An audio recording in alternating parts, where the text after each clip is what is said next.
Hello everyone, a very good morning to all of you. Welcome to BPSC concept वाला।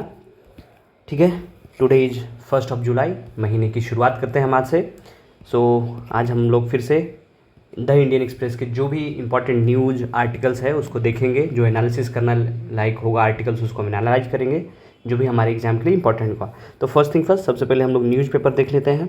तो ये है आज का न्यूज़पेपर द इंडियन एक्सप्रेस। आपको पता है कि आज 1 जुलाई है और आज नया संहिताज है ना, 6 months after the enactment of the new Samhitas, curtains on old IPC, CrPC and evidence law and new codes come into effect from today. जो पहले का जो ब्रिटिश इरा का जो आईपीसी था, सीआरपीसी था, एविडेंस लॉ था, जिसको हम यूज कर रहे थे, उस पर अब कर्टेंस डाल दिया गया है, पर्दा डाल दिया गया है और आज से हमारा नया कोड इफेक्ट हो गया है। ठीक है, old law to apply all the offences before July 1 at all stage of litigation. ठीक है, तो बस आपको ये याद रखना है कि भारतीय न्याय संहिता आ गया है किसके जगह पे, आईपीसी के जगह पे, सीआरपीसी के जगह पे, क्रिमिनल एंड पीनल कोड के जगह पे क्या आ गया है, भारतीय नागरिक सुरक्षा संहिता, और भारतीय संख्या अधिनियम किसके जगह पे आ गया है, एविडेंस लॉ। एविडेंस मतलब क्या हो गया, क्या बोलेंगे हिंदी में एविडेंस को, सबूत, है ना। तो एविडेंस लॉ की जगह पे क्या आ गया है हमारा, भारतीय संख्या अधिनियम। विल रिप्लेस किसको कर रहा है, Indian penal code 1860, code of criminal procedure 1973 and Indian evidence act 1872। ठीक है, ये आपको ध्यान में रखना है कि instead of IPC we have Bharatiya Nyaya Sanhita, instead of code of criminal procedure act 1973 we have Bharatiya Nagarik Suraksha Sanhita, and instead of Indian evidence act 1872 we have what, we have Bharatiya संख्या अधिनियम। So together these law govern criminal justice jurisprudence defining है ना, penal offences, prescribing process of investigation and evidence gathering। बस आपको ये ध्यान रखना है कि ये 3 की जगह पे ये 3 आ गया है। बाकी अभी तो 3-4-5 दिन तक लगातार आएगा इसका एडिटोरियल, तो हम लोग डिस्कस करेंगे। यहाँ पे देखते हैं कि हमारे नए आर्मी के स्टाफ जो हैं 30th चीफ चुने गए हैं, जनरल उपेंद्र द्विवेदी, है ना, मनोज पांडे को रिप्लेस किए हैं ये, और इसके बारे में हम देखेंगे, आर्मी के बारे में डिस्कस करेंगे। बाकी T20 जीत गया है, it's a proud moment for us, है ना। हारना नहीं होता है हमेशा के लिए, आपको मोटिवेट होकर आगे बढ़ना होता है। तो हम लोग देखिए कैसे जीत गए, पिछले बार हार गए थे, इस बार जीत गए। बाकी जो भी न्यूज़पेपर है वो हम अपने पीपीटी पे आते हैं और डायरेक्ट डिस्कस करते हैं जो भी इंपॉर्टेंट है। तो आइए, welcome back once again. All right, so we will start from here. So general Upendra Dwivedi takes charge 30th army chief. ठीक है, अब आर्मी चीफ जो हैं ये 30वें बने हैं, किनको रिप्लेस करके, रिप्लेस किए हैं किनको, मनोज पांडे को। ठीक है, तो अभी यूपीएससी का एग्ज़ाम हुआ था अभी से 15 दिन पहले, तो उसमें एक सवाल था कि हायरार्की जो भी होता है रैंक का, इंडियन आर्मी, एयरफोर्स और नेवी का, उससे सवाल पूछ दिया था। तो हम सोचे यहीं पे आपसे डिस्कस कर लिया जाए, क्या पता बीपीएससी हमेशा यूपीएससी का पीवाईक्यू पूछ देता है, तो मैं भी इसे पूछ दिया, तो आपको पता होना चाहिए कि कौन सा रैंक किसके इक्विवेलेंट है। तो सबसे पहले हम देखेंगे इंडियन आर्मी और इंडियन एयरफोर्स और ये इंडियन आर्मी, एयरफोर्स और नेवी जो है, ये तीनों को क्या बोलते हैं हम लोग, आर्म फोर्सेस बोलते हैं। ठीक है, इसके चीफ जो होते हैं वो सब किसको रिपोर्ट करते हैं, प्रेसिडेंट जो होंगे हैं, कमांडर इन चीफ होंगे। ठीक है, तो सबसे पहले जो होता है ऑफिसर्स की ये बात किया जा रहा है। ठीक है, ओनली ऑफिसर्स। तो जो आर्मी नेवी में होगा, जो सब लेफ्टिनेंट होता है, और आर्मी एयरफोर्स में वो फ्लाइंग ऑफिसर के पोस्ट के बराबर होता है, और इन ये आर्मी में लेफ्टिनेंट।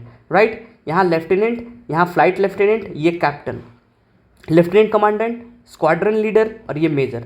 सो ये तीनों एक रैंक में आ गया। ठीक है, उसके बाद यहाँ पे देखेंगे ये जब इंडियन नेवी में जो कमांडर होंगे उनका equivalent post in Indian air force में क्या होगा, विंग कमांडर, और इन आर्मी लेफ्टिनेंट कर्नल। उसके बाद फिर यहाँ कैप्टन जब बनेंगे इंडियन नेवी में, तो आपको ये रखना है कि जो जब इंडियन नेवी में कोई कैप्टन होगा तो आर्मी में वो किस पोस्ट पे होंगे, इक्विवेलेंट पोस्ट होगा कर्नल का, और एयरफोर्स में ग्रुप कैप्टन का। ठीक है, तो 2-3 भी याद रखेंगे, तो अगर मैच द फॉलोइंग आएगा तो आप कर लेंगे। ठीक है, अगर फाइनल देखा जाए तो एडमिरल, चीफ एडमिरल और जनरल होता है। जो आर्मी के जो सबसे बड़े चीफ होते हैं उनको जनरल कहते हैं, जो इंडिया एयरफोर्स में होते हैं उनको एयर चीफ मार्शल कहते हैं, और जो इंडियन नेवी में होते हैं उनको क्या बोलते हैं, एडमिरल बोलते हैं। इसके पहले इससे भी एक बड़ा पोस्ट होता है जिसको हम क्या बोलते हैं, 5 स्टार पोस्ट। ठीक है, 5 स्टार पोस्ट, ये पोस्ट, इसमें जो है जनरल के बाद वो क्या होता है, फील्ड मार्शल। फील्ड मार्शल, इसमें क्या होता है, marshal of Indian air force, marshal of Indian air force, और इसमें क्या होता है, admiral of the fleet, admiral of the fleet. ये जो तीनों का तीनों है वो 5 स्टार में आता है, ठीक है। अभी तक पूरे इंडिया में, अभी तक पूरे हमारे देश में अगर फील्ड मार्शल की बात करें तो 2 ही लोग को इस पोस्ट पे नवाजा गया है। अभी ये रिलेवेंट नहीं है लेकिन है। 2 लोग में कौन कौन से आते हैं, एक सैम मानेकशॉ जिन पे अभी मूवी आई थी पिछले साल, और एक K M Cariappa. They both were field marshal in Indian army, ठीक है। कौन कौन थे आपका नाम लिख दे रहे, इंपॉर्टेंट हो जाता है। सैम मानेकशॉ, ठीक है, ये पहले चीफ बने थे, पहले फील्ड मार्शल बने थे, first field marshal of Indian army. और दूसरे कौन बने हैं, के एम करियप्पा, के एम करियप्पा, ठीक है। 15 जनवरी 1986 को ये बने थे, तो दैट्स वाई इन 15 जनवरी को हम लोग क्या मनाते हैं, Indian army day, Indian army day, ठीक है। अब बात करेंगे हम ये एडमिरल ऑफ फ्लीट की, तो अभी तक कोई नहीं बने हैं।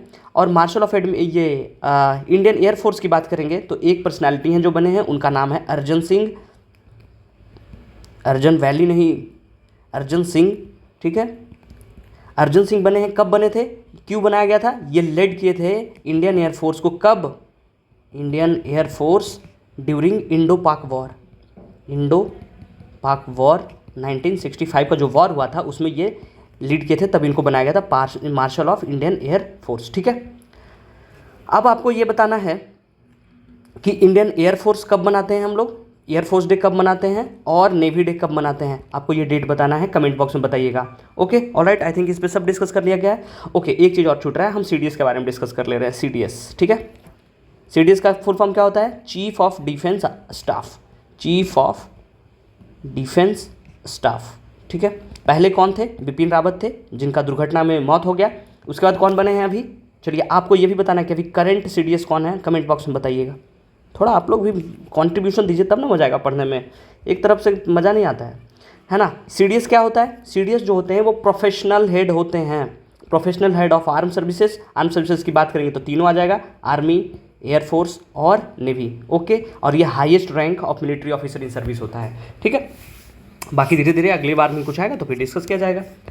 अब आते हैं तो वेंकैया नायडू हेल्प इंश्योर, हमारे लिए इंपॉर्टेंट नहीं है कि वो क्या किए, मोदी जी जो बोल रहे हैं उनका महिमा मंडल करें, हमारे लिए इंपॉर्टेंट क्या है कि वेंकैया नायडू जो कि हमारे वाइस प्रेसिडेंट थे, farmer vice president, 13th vice president थे, उनका बर्थडे था, तो ये 3 किताब इनके बारे में लिखा गया है और वो मोदी जी क्या किए, रिलीज किए हैं। Prime minister Narendra Modi release 3 books on former vice president Venkaiah Naidu by video conferencing on Sunday. तो 3 किताब कौन कौन है, पहला ये देखिए लाइफ इन, यहाँ लिख दे रहे हैं, लिखने में टाइम लग जाएगा, यहीं बता दे रहे हैं आपको, यहाँ देखिए life in service, biography of celebrating, ये एक बुक है लाइफ ऑफ सर्विस। आपसे पूछा जाए लाइफ ऑफ सर्विस क्या है, तो ये बायोग्राफी है किनका, वाइस प्रेसिडेंट वेंकैया नायडू का, वो खुद लिखे हैं। ऑटोबायोग्राफी, अगर सॉरी ऑटोबायोग्राफी होता तो वो खुद लिखे होते, उसको हम क्या बोलेंगे, there is a difference between autobiography and biography. Autobiography का मतलब क्या होता है कि वो पर्सन खुद अपने बारे में लिखा है, कोई दूसरा नहीं लिखा है। And if you talk about only biography, then जैसे मेरे बारे में कोई दूसरा कोई लिख दिया कि इनका लाइफ ऐसे रहा है, तो वो मेरा क्या हो जाएगा, बायोग्राफी हो जाए। बायोग्राफी कोई भी लिख सकता है, लेकिन ऑटोबायोग्राफी आदमी खुद से, हिमसेल्फ ही will write about himself, then it will be called autobiography. So this is not autobiography, this is biography. So life in service, ठीक है। दूसरा celebrating Bharat, the mission and message of M Venkaiah Naidu, है ना, जो कि 13th वाइस प्रेसिडेंट थे India के। ये क्या है, एक फोटो बुक कंपाइल्ड किया गया है किनके द्वारा, retired IAS and the vice president former secretary IV Subba Rao के द्वारा, ठीक है। आपसे पूछा जाए कि किनके द्वारा बनाया गया इनका बायोग्राफी, लाइफ इन सर्विस, और दूसरा क्या है, the mission and message of M Venkaiah Naidu. ये दोनों जो है ये तो इनका बायोग्राफी हो गया, और ये क्या है, एक फोटो बुक है जो कंपाइल किया गया IAS, रिटायर्ड IAS, और क्या थे वो, ये फॉर्मर सेक्रेटरी भी रह चुके, उनका नाम है IV सुब्बा राव। और तीसरा बुक जो है वो क्या है, पिक्टोरियल बायोग्राफी इन तेलुगु भाषा में क्या है, पिक्चर का एक बायोग्राफी बनाया हुआ है कि बचपन में ऐसे थे, है ना, थोड़े बड़े हो गए तो ऐसे हो गए, इस तरह से पिक्चर के, दोस्त में कुछ लिखा हुआ नहीं है कि पूरा सेंटेंसेस और पैराग्राफ लिखा, वो पिक्चर के द्वारा दिखाया गया है। उसका नाम क्या है, life and journey of M Venkaiah Naidu. तो ये life and journey of M Venkaiah Naidu तो नहीं पूछा जाएगा, ये भले पूछ दिया जाएगा कि कौन लिखे हैं, तो संजय किशोर ने के द्वारा लिखा गया। ये भले पूछ दिया जाएगा कि क्या भी बुक है या पिक्टोरियल है, तो ये पिक्टोरियल है, कौन से लैंग्वेज में, तेलुगु में। तो ये तीनों ध्यान रखिएगा, नोट कर लीजिएगा, हमारे प्रीलिम्स के लिए इंपॉर्टेंट हो जाता है।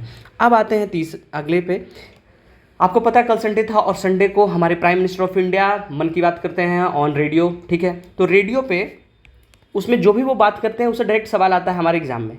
तो वो कल बात की एक करथुम्बी अम्ब्रेला छाता बनाने की एक कंपनी है, उसके बारे में बात की। वो क्यों बात की? क्योंकि वो ट्राइबल वीमेन के द्वारा बनाया जाता है, ठीक है। तो prime minister Narendra Modi Sunday highlighted the Karthumbi umbrella made by tribal women in Kerala during the Mann Ki बात रेडियो प्रोग्राम, है ना। ये कब शुरू हुआ था आपको ध्यान में रखना, ये 2014 में शुरू हुआ था और ये कहाँ का है? केरला का पलक्कड़ डिस्ट्रिक्ट में है, ठीक है। आपको बस ये याद रखना है कि करथुम्बी अम्ब्रेला किसके द्वारा बनाया जाता है? ट्राइबल वीमेन का। कहाँ? केरला का ट्राइबल वीमेन के द्वारा बनाया जाता है। थोड़ा सा इसमें बता दे रहे हैं, पढ़ ही रहे हैं। तो referring to the monsoon, prime minister बोले कि करथुम्बी अम्ब्रेला जो है colourful umbrella, striking, splendid and the special fact is that these umbrella made by the tribal sister of Kerala. Around 3 lakh umbrellas have been made so far by the tribal women of Attapatti, which had headlines a decade ago due to spurt in the infant death, positioning a threat to the existence of tribal community। उस समय वहाँ के tribal community में बहुत ज़्यादा बच्चा का mortality rate बढ़ गया था। तो मॉल न्यूट्रिशन मेन रीजन था। तो मॉल न्यूट्रिशन क्यों होता है? Lack of economy, lack of, आपके पास पैसा नहीं रहेगा तो आपके पास फूड नहीं रहेगा, फूड नहीं रहेगा तो आप अच्छा न्यूट्रिशन नहीं लेंगे, न्यूट्रिशन नहीं लेंगे तो वो क्या हो जाएगा? मैल न्यूट्रिशन हो जाएगा। तो वहाँ की इकोनॉमी को बढ़ा दिया जाएगा। तो वहाँ की इकोनॉमी को बढ़ाने के लिए क्या हुआ कि शुरू में कुछ वीमेन सामने आई और वो छाता बनाना शुरू की और उसका नाम रखा गया क्या? करथुम्बी अम्ब्रेला। तो वहाँ के जो प्रेसिडेंट है थुम्बी के, राजेंद्र प्रसाद, वो बोलते हैं क्या कि जो अट्टापट्टी डिलीवरिंग अनहेल्दी वेबिंग हो ensuring a source of income by essential improvement the living. आपको बता ही दिए कि वो जो उनका स्टैंडर्ड और ओवरऑल हेल्थ बढ़ गया, पैसा कमाएंगे आप तो अपने ऊपर ही खर्च करेंगे, अच्छा खाना खाएंगे। तो ब्रांड नेम गया 14 में और शुरू में लॉन्च किया गया 50 ट्राइबल वुमेन जो छाता बनाना शुरू किया और 1000 छाता कुछ ऐसे बनाई थी। उसके बाद में दुबई का वेस्ट एक पीस कलेक्टिव है वो इसको फाइनेंस किया था। बाद में ये स्टेट ट्राइबल डेवलपमेंट भी 17 लाख रुपया दिया और शुरू में 14 में 1000 अम्ब्रेला बना था, फिर 17,000 बना, इसी तरह से बढ़ते चला गया। मेनली इसमें एक चीज़ और क्या है कि अगर आप कहीं कोट करेंगे मेंस में या फिर कहीं एसे में तो आपको ये भी दिया जा सकता है, it's a very good example of Mahatma Gandhi national rural employment guarantee scheme, MNREGA के द्वारा इसमें जो वीमेन को काम मिलता है, ठीक है। तो इसको आप अगर आपसे पूछा जाए कि क्या ऐसा बिहार में किया जा सकता है तो आप इसको रेफर कर सकते हैं ना कि model like Karthumbi umbrella is also भी इम्प्लीमेंटेड इन बिहार, ठीक है।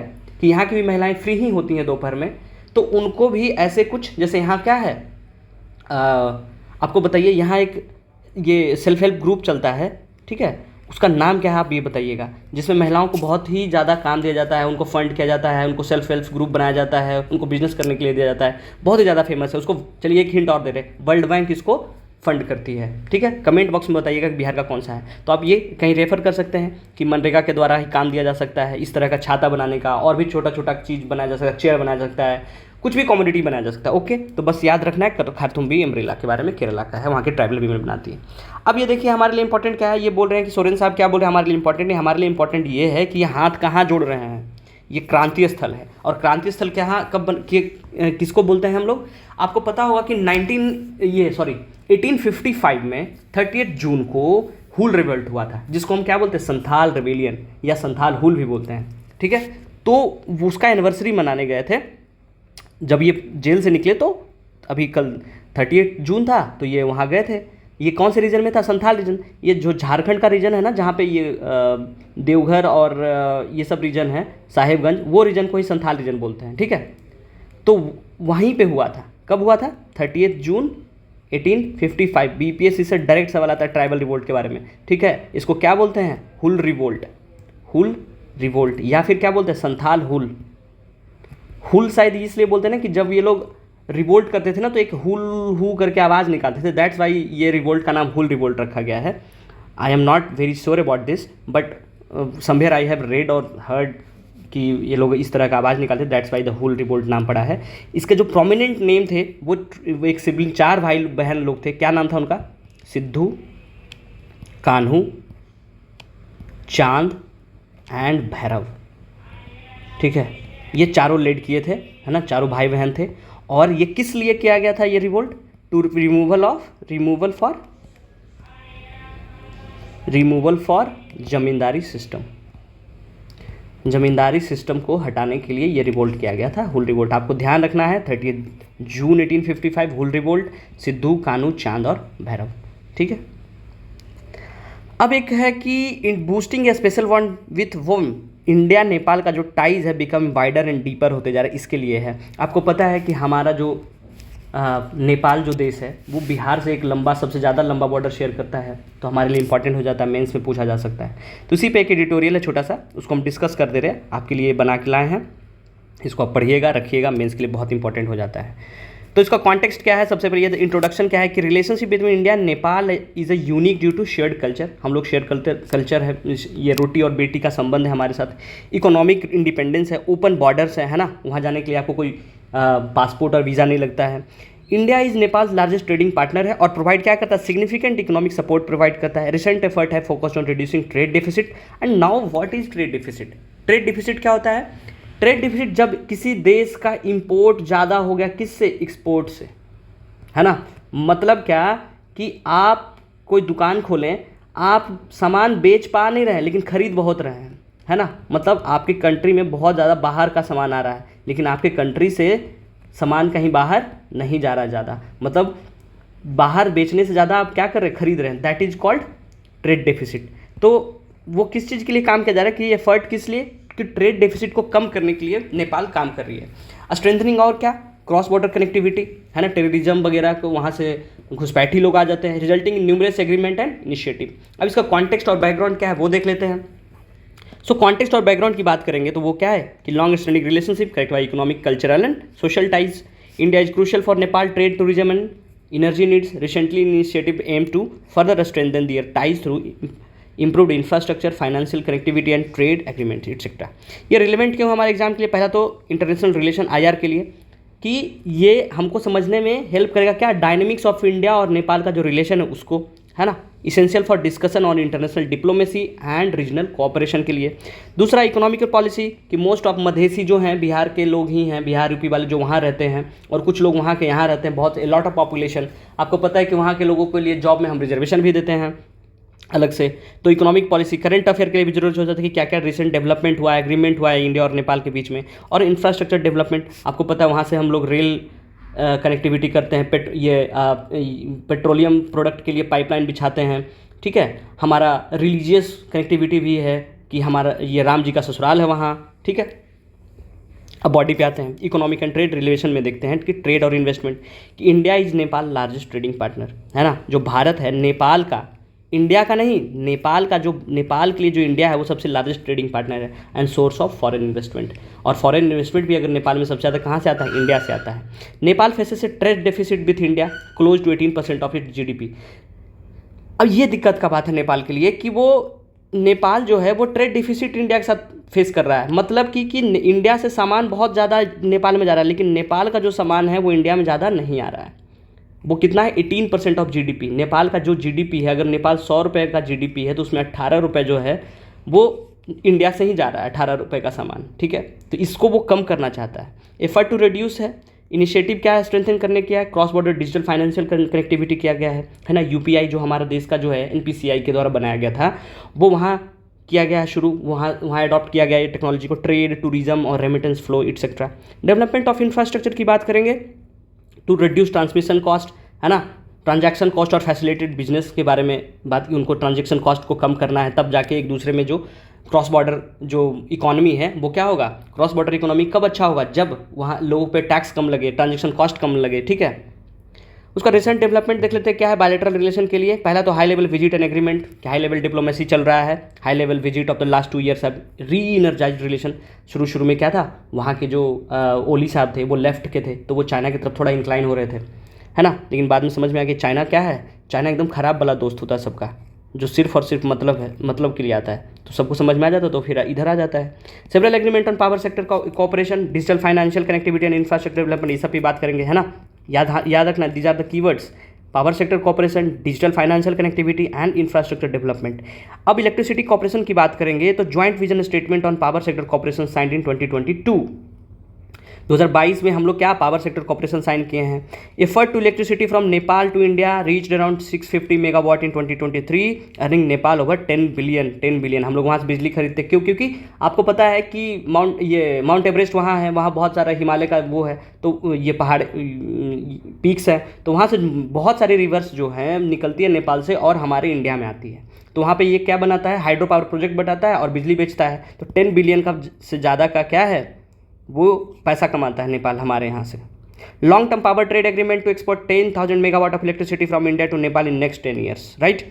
अब बात करते हैं क्रॉस बॉर्डर इंफ्रास्ट्रक्चर प्रोजेक्ट की, कि क्रॉस बॉर्डर इंफ्रास्ट्रक्चर प्रोजेक्ट क्या क्या है। तो पहला कि आपको बताया था पेट्रोलियम पाइपलाइन हम लोग डालें कहाँ से कहाँ तक, construction of 2 new petroleum pipe Siliguri कहाँ पे है आपको पता है। इस तरह से हमारा अगर मैप बनाएंगे तो ये जो चिकन नेक एरिया होता है ना, वहाँ पे क्या है सिलीगुड़ी, जो कि किसका पार्ट होता है, वेस्ट बंगाल का, ना कि सिक्किम और आसाम का है। बहुत लोगों को कन्फ्यूजन होगा कि जो सिक्किम का हो जाएगा, नहीं, Siliguri is in West Bengal, is a parts of West Bengal.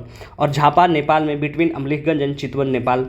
Success of Motihari Amlekhganj petroleum pipeline, जो कि 2019 में क्या किया गया था, इनोग्रेट किया गया था, वो सक्सेसफुली चल रहा है ना। Have save significant transportation cost.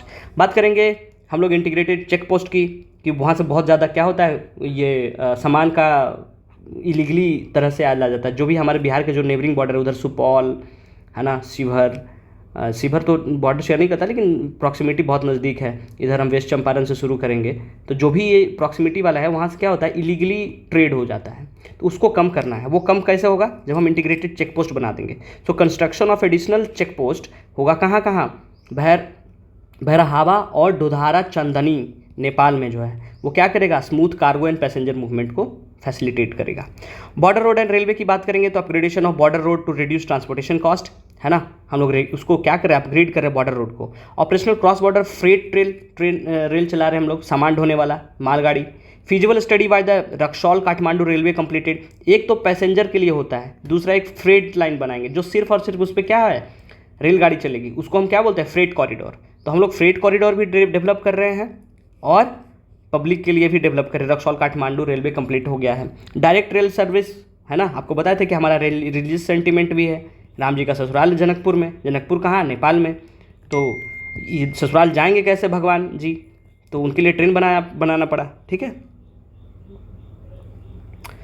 उसके बाद डिजिटल फाइनेंशियल कनेक्टिविटी की बात करेंगे तो mobile payment system, Indian travelling to Nepal can make payment through their mobile phones. Nepal to allow similar phone facility for citizen soon, है ना। मोबाइल पेमेंट से आपको बताया कि यूपीआई वहाँ अडॉप्ट किया गया है। नेपाल को सिमिलर फैसिलिटी दिया जाता है, यहाँ का नेटवर्क एयरटेल जियो सब वहाँ फैसिलिटी देती है फ़ोन का। Simplification of bank account opening process of Nepali in India and staff, है ना, ऑब्टेनिंग आधार कार्ड उनको दिया गया है। अब रिमिटेंस की बात करते हैं, फॉर्मल रिमिटेंस चैनल। रिमिटेंस क्या होता है, रिमिटेंस का मतलब क्या होता है कि यहाँ का सिटीजन दूसरे कंट्री में गया, वहाँ पैसा कमा के अपने घर में जो भेजा, तो वो जो पैसा आता है दैट इज कॉल्ड रिमिटेंस। तो soon to be operationalise mobile transfer mechanism for the worker to transfer in through formal channel. कुछ इंडिया के लोग नेपाल में काम करते हैं और नेपाल के लोग कहाँ काम करते हैं, मोस्टली इंडिया में। तो दोनों जो पैसा का जो ट्रांसफ़र वो क्या होगा, स्मूथ होने के लिए हम लोग फॉर्मल रेमिटेंस चैनल बना रहे हैं, ताकि उन लोगों को पैसा भेजने में दिक्कत ना हो, बहुत स्मूथली चला जाए। आपको पता है कि यहाँ बैंक अकाउंट के लिए आधार कार्ड भी बनाया जा रहा है। उसका चैलेंज और फ्यूचर एस्पेक्ट क्या है कि जो मोमेंटम जो बनता है उसको मेंटेन रखना है। गवर्नमेंट चेंज हो जाती है, अगर by the way leftist government आती है तो वो इंक्लाइन हो जाता है चाइना की तरफ, तो उसको मेंटेन करना है। Continue implementation of recent agreement and infrastructure project is crucial. Activation of establish bilateral mechanism to address area of cooperation and concern including boundary issue etcetera. Addressing क्या, public concern, ensuring the benefit of bilateral cooperation reach the people of both country, right. तो ये था हमारा India Nepal का tie, आपको इसको रख लेना है, आपको ध्यान में रखना है, नोट्स बना के, इंपॉर्टेंट हो जाता है एग्जाम के लिए। अब आते हैं एक इन्वायरमेंटल का न्यूज़ है, इन्वायरमेंट से रिलेटेड, जिसमें क्या है कि government approved 56 crore for next phase of conservation plan for great Indian bustard. ये जो बर्ड है इसको हम क्या बोलते हैं, ग्रेट इंडियन बस्टर्ड, है ना। और इसका अगर हम देखेंगे IUCN स्टेटस, तो वो क्या है, क्रिटिकली इंडेंजर्ड है, ठीक है। अब बोलेंगे क्रिटिकली इंडेंजर्ड क्या होता है, तो हम लोग जो भी कंजर्वेशन करने के लिए उसको क्या करते हैं, काउंट करते हैं कि वो कितना है और उसका पहले का पॉपुलेशन कितना था और रिलेटिवली अभी कितना बच रहा है। तो वो एक कुछ मैकेनिज्म होता है, डेटा गैदर करेंगे, एनालाइज करेंगे। तो एक इंस्टीट्यूट है, उसका नाम है IUCN, ठीक है, लिख दे रहे हैं हम पेन से लिख दे रहे हैं IUCN, ठीक है, IUCN, international union for conservation of nature. ये कब बना था, ये 1948 में बना। इसका काम क्या होता है, डेटा गैदर करेगा ये, है ना, डेटा गैदरिंग एंड उसका एनालिसिस करना कि, और वो 3-4 तरह का देती है कि क्रिटिकली इंडेंजर्ड है ना, इस तरीके से। तो अगर हम बात करेंगे ग्रेट इंडियन बस्टर्ड की, किसी दिन हम लेक्चर लाएंगे इस पे पूरा, IUCN का जिस तरह का होता है, कौन कौन सा कलर कोड होता है, क्या क्या कौन कौन सा एनिमल है, एग्जाम से पहले हम लोग लाएंगे आपके लिए, ठीक है। तो अगर इसका करेंट कंजर्वेशन स्टेटस देखें तो क्या है, CR का मतलब क्या होता है, क्रिटिकली इंडेंजर्ड, ठीक है। और एक साइट्स भी है, साइट्स किसका है, IUCN का ही है। ये कब हुआ था, 1973 में साइन किया गया, मीटिंग हुआ, एक कंजर्वेशन ये कन्वेंशन हुआ, उसमें बनाया गया कि साइट्स बनाएंगे, जिसमें क्या है कि जो इंडेंजर्ड स्पीसी है ना, इंटरनेशनल ट्रेड इन इंडेंजर्ड स्पीसी, किसमें, वाइल्ड लाइफ, वाइल्ड फौना और फ्लोरा के लिए, है ना। तो ये क्या इसमें क्या है, अपेंडिक्स 1 में है, अपेंडिक्स 1 में, ठीक है। साइट्स का फुल फॉर्म क्या होता है, convention of international trade, convention of international trade and economic, ये sorry, convention of international trade in endangered species of wild fauna and flora. अब ये कब साइन हुआ था, इफेक्टिव हो गया 1975 शायद 1 जुलाई, हाँ 1 जुलाई 1975 से इफेक्टिव हो गया, और 1973 में इसको साइन किया गया था। इसका अगर हम देखेंगे कहाँ है, तो ये जेनेवा में है, ठीक है। और IUCN का अगर हम हेडक्वार्टर देखेंगे तो कहाँ है, ग्लैंड स्विट्जरलैंड में, राइट। तो हम ये आपको ये चीज़ बताना है कि ग्रेट इंडियन बस्टर्ड जो है वो कहाँ, कौन से स्टेट का स्टेट वर्ड है, state word of which state, state word of which state, आप कमेंट बॉक्स में बताइएगा कहाँ का है ना। इस पे क्या है कि बहुत ज़्यादा दिक्कत में है इसको, इसका हैबिटेट लॉस के कारण। कौन कौन सा वर्ड है, ग्रेट इंडियन बस्टर्ड और लेसर फ्लोरिकॉन, ये 2 वर्ड के लिए गवर्नमेंट क्या की है, कौन सा, ministry of environmental forest and climate change approve किया 56 crore for the next phase of conservation के लिए। क्यों की गई है, इसको डेवलप किया जाएगा इन सिटू कंजर्वेशन। इन सिटू का मतलब कि जहाँ जिस हैबिटेट में ये रहता है उसी हैबिटेट में इसको कंजर्व किया जाएगा, है ना, ऐसा नहीं कि कहीं और ले जाके किया जाएगा, इन सिटू किया जाएगा, ठीक है। ब्रीडिंग सेंटर बनाया जाएगा, है ना, क्या किया जाएगा, releasing captive breads birds, habitat development etcetera. ये कैंपा और WIA ये सब इंस्टीट्यूट है, जब इन्वायरमेंट हम किसी दिन बता देंगे आपको अच्छे से उसके द्वारा। बस आपको ध्यान में रखना है कि ग्रेट इंडियन बस्टर्ड का क्रिटिकल, ये इसका कंजर्वेशन स्टेटस क्या है, तो वो है क्रिटिकली इंडेंजर्ड, IUCN के बारे में पता होना चाहिए, ठीक है, एक्सेट्रा। आपको ये बताना है कि कौन से स्टेट का ये स्टेट वर्ड है। अब आते हैं कि एक प्रीलिम्स के लिए छोटा सा है कि तमिलनाडु में एक नया एयरपोर्ट प्रपोज किया गया है, कहाँ, होसूर में, ठीक है। होसूर कहाँ पे है, ये देखिए तमिलनाडु, और ये इस पोजीशन पे, द बॉर्डर एरिया ऑफ के विच, this is Tamil Nadu, this is Kerala, this is Karnataka, this is Andhra. तो ये चारों के ऐसा जगह बना रहा है कि चारों का जो इंडस्ट्रियल सेक्टर जो हब है वहाँ पे सबको वो क्या करे, कवर करे। वहाँ पे देखिए क्या बोला जा रहा है कि मेजर कितनी बड़ी बड़ी कंपनी, ओला इलेक्ट्रिक है, टाटा इलेक्ट्रॉनिक है, एथर है, TVS है, अशोक लेलैंड है, जितने भी आप देखेंगे कि टाइटन वॉच है, ये सब को कंपनी है। तो ये जो क्रिटिकल पॉइंट पे बनाया जा रहा है एयरपोर्ट प्रपोज किया गया, किनके द्वारा, तमिलनाडु के जो चीफ मिनिस्टर है स्टालिन, उनके द्वारा।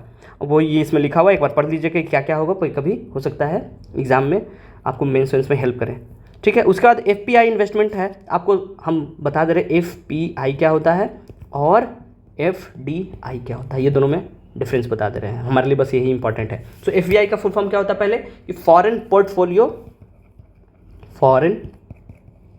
पोर्टफोलियो इन्वेस्टमेंट और फॉरेन डेवलपमेंट डायरेक्ट इन्वेस्टमेंट, ठीक है। FDI foreign direct investment, foreign direct investment, ये क्या हो गया, फॉरेन पोर्टफोलियो इन्वेस्टमेंट। आपको नाम से ही समझिएगा, पोर्टफोलियो का मतलब क्या हुआ कि ये कुछ मिला के, पोर्टफोलियो कब बनता है, जब कुछ चीज़ मिलता है एक साथ तब वो पोर्टफोलियो बोलते हैं। कोई एक चीज़ अकेले का तो पोर्टफोलियो बनता नहीं है, मतलब कुछ 2 3 4 5 या इन नंबर ऑफ जब बॉन्ड शेयर्स मिला के एक पोर्टफोलियो बनता है। तो ये जो है ये किस में काम करता है, ये स्टॉक बॉन्ड है ना, म्यूचुअल फंड सेक्टर में काम करता है। तो ये क्या हो गया, ये एक इनडायरेक्ट इन्वेस्टमेंट होता है। मतलब क्या कि अगर आप हैं, आप कहीं दूसरे कंट्री के वहाँ के बॉन्ड स्टॉक खरीद, तो आप क्या कर रहे हैं, उसमें आप पोर्टफोलियो इन्वेस्टमेंट कर रहे हैं। लेकिन आप वहाँ जाके कोई कंपनी खोल रहे हैं तो वो क्या हो गया, डायरेक्ट इन्वेस्टमेंट हो गया। मतलब क्या कि फॉरेन बिजनेस जो है वो आप वहाँ आपका इंटरेस्ट होगा वहाँ फ़ायदा कमाना, कंट्रोल कमाना, वो क्या होता है, ज़्यादा लॉन्ग टर्म इन्वेस्टमेंट ये होता है। This FDI is long term investment. जैसे आप कोई कंपनी आई है ना बाहर की, जैसे होंडा की बात करते हैं, तो होंडा आई इंडिया में कि हम मैन्युफैक्चरिंग प्लांट लगाएंगे, है ना, गुजरात में जाके। तो गुजरात में अगर वो आएगी तो वहाँ यहाँ खर्च करेगी, इन्वेस्टमेंट लगाएगी, है ना, लैंड लेगी, बिजली लेगी, इंफ्रास्ट्रक्चर बनाएगी, डेवलप मशीनरी लाएगी, तो उसका तो यहाँ पे बन गया, तो उसको यहाँ से एग्जिट करना क्या हो जाएगा, डिफिकल्ट हो जाएगा, है ना। इसमें गवर्नमेंट उसको क्या करेगी, फैसिलिटी देगी कि चलिए आपको हम बिजली आपके घर तक हम पोल और इलेक्ट्रिसिटी डलवा दे रहे हैं, नियर बाई आपके हम ट्रांसपोर्टेशन रोड बनवा दे रहे हैं, है ना, फ्रेट कॉरिडोर आपसे ऐड करवा दे रहे ताकि आप बिजनेस अच्छे से कर पाएँ। तो इसमें गवर्नमेंट का भी इंटरफेरेंस होता है। हाँ, तो ये क्या होगा, स्टेबल इन नेचर होगा। एंट्री और एग्जिट ऐसा नहीं है कि इसका कल मन करेगा बोलेगा अब हम शटर गिराएं हम चले अपने जापान, हमसे नहीं हो पा रहा है, ऐसा नहीं करेगा क्योंकि आप यहाँ इन्वेस्ट कर चुके हैं। लेकिन अगर हम एफपीआई की बात करें, है ना, तो इसमें क्या होता है कि आप बॉन्ड खरीदे आज, कल देखिए गवर्नमेंट अनस्टेबल हो रहा है, बेच दिए, अभी एक क्लिक करेंगे बेच देंगे, तो वो क्या होता है, बहुत अनस्टेबल वॉलेटाइल इन नेचर होता है। सो वी कैन से कि entry and exit are very easy instead of FDI, है ना। अगर हम कंपेरिजन करेंगे एफडीआई तो इसमें क्या है, एंट्री भी अभी एक क्लिक करेंगे आप पैसा ये यहाँ का बॉन्ड शेयर ले लिए, है ना, रिलायंस का, और अभी देखें कि गवर्नमेंट चेंज होने वाली या किसी ऐसा कारण से या उसका रेट गिरने लगा तो आप क्या करेंगे, एक क्लिक करके उसको बेच देंगे। तो वॉलेटाइल इन नेचर होता है। शॉर्ट टर्म इन्वेस्टमेंट भी है ना, आपसे एग्जाम में यही पूछा जाएगा कि which one is short term investment, FBI FDI. तो एफपीआई पोर्टफोलियो वाला होता है, जो वो क्या होता है, शॉर्ट टर्म। आपको हमेशा डेवलपमेंट डायरेक्ट इन्वेस्टमेंट से याद रखना है कि यहाँ आके वो घर और बना लेगा, है ना, बिल्डिंग बनाएगा, मशीनरी लाएगा, तो वो क्या है, उसको बेचना आसान नहीं होता है। सो दिस इज लॉन्ग टर्म और दिस इज शॉर्ट टर्म, है ना। इसमें एंट्री और एग्जिट क्या होगा, डिफिकल्ट होगा, इसमें क्या होगा, आसान होगा। This is volatile in nature, this is stable in nature. Okay, इससे ज़्यादा इंपॉर्टेंट नहीं है कुछ। अब देखते हैं इसमें कि ऑफर्ड अफगानिस्तान, वहाँ के जो पाकिस्तान के डिफेंस मिनिस्टर हैं वो क्या कह रहे हैं कि हम पाकिस्तान या अफगानिस्तान को 10 बिलियन, है ना, शिफ्ट जो वेस्टर्न बॉर्डर है, शिफ्ट मिलिटेंट्स को बोल रहे हैं कि उसको शिफ्ट करने के लिए हम पैसा दे रहे हैं। हमारे लिए इंपॉर्टेंट क्या हो जाता है, हमारे लिए इंपॉर्टेंट हो जाता है अफगानिस्तान, बहुत ज़्यादा इंपॉर्टेंट हो जाता है, इस बार बहुत ज़्यादा न्यूज़ में है। तो हम अफगानिस्तान का देख लेते हैं मैप में, है ना। सो ये है हमारा अफगानिस्तान, ये है हमारा प्यारा भारत महान। तो अफगानिस्तान और हम क्या बॉर्डर शेयर करते हैं, जी हाँ, यहाँ देखिए थोड़ा सा बॉर्डर शेयर करते हैं, शायद 110-120 किलोमीटर का बॉर्डर शेयर करते हैं हम अफगानिस्तान के साथ। आपको से अगर पूछा जाए कि डूरंड लाइन जो है किसके किसके बीच में है, तो इंडिया और अफगानिस्तान के बीच में है, नहीं, डूरंड लाइन जो है ये लाइन है, इंडिया और पाकिस्तान के बीच में है, ये है डूरंड लाइन, ठीक है। ये ध्यान रखिएगा, ये स्टैटिक का बहुत ही फेवरेट सवाल है एग्जामिनर का कि डूरंड लाइन पूछता है अफगानिस्तान और पाकिस्तान के बीच का है। आप ये बताइए कि इंडिया और पाकिस्तान के बीच में जो लाइन खींचा गया है उसको क्या बोलते हैं, ठीक है। और चाइना और इंडिया के बीच में क्या कौन सा लाइन है वो भी बताइएगा, ठीक है। आपको हम बता दें कि अफगानिस्तान का ऑफिशियल नेम क्या है, इस्लामिक इमिरेट्स ऑफ अफगानिस्तान, ठीक है। एक लैंडलॉक कंट्री है ना, इसको हार्ट ऑफ एशिया भी बोलते हैं, और कैपिटल कहाँ है, काबुल में। अब इसका जो है नेबरिंग कंट्री वो देख लेते हैं किससे किससे ये बॉर्डर शेयर करता है। तो ये अफगानिस्तान है। सबसे पहले अगर हम बात करेंगे तो ये सेंट्रल एशिया की बात करेंगे तो इसमें कौन कौन सा शेयर करता है, तुर्कमेनिस्तान से, उज्बेकिस्तान से, कजाकिस्तान, किर्गिस्तान से और तजाकिस्तान से, ये 4 मिडिल ईस्ट का हो गया। इधर आते हैं पाकिस्तान और फिर इंडिया से भी शेयर करता है और ये ईरान से शेयर करता है, ठीक है। ये लैंडलॉक कंट्री है। तो यहाँ हम आपको पता है कि अगर हम अफगानिस्तान में जाना चाहें तो ये तो हमारा दुश्मन ही है, तो रास्ता देगा नहीं, तो ऐसे घूम के जाना, ये तो पहाड़ वाला एरिया हो जाएगा, हिमालय काट के कैसे जाएंगे। So we have made it, यहाँ पे हम एक पोर्ट बना रहे हैं और इसके थ्रू हम अफगानिस्तान में जाएंगे और ट्रेड करेंगे इस तरफ मिडिल ईस्ट में, ठीक है। तो फिर से आपको हम डिस्कस कर दे रहे हैं कौन कौन सा मैप में इसका जो नेबरिंग कंट्री है, ईरान हो गया। अगर हम इस डायरेक्शन में देखेंगे क्लॉक वाइज में तो सबसे नीचे Iran, Turkmenistan, Uzbekistan, Kyrgyzstan, Tajikistan, Pakistan, India, ठीक है। लैंडलॉक कंट्री है, हार्ट ऑफ एशिया बोलते हैं, इसका official name Islamic emirates of Afghanistan. शायद बीपीएससी में ये सवाल पूछा है, ठीक है। तो ये हो गया अफगानिस्तान। आपको ये बताना, यहाँ तो अभी तालिबान का रूल चल रहा है, ठीक है। सो हमारा डिस्कशन आज का ख़त्म होता है ना। आप इसको देखिए, आपको जो भी लगता है जैसा होता है सवाल का जवाब दीजिए और फिर मिलते हैं कल। Thank you so much.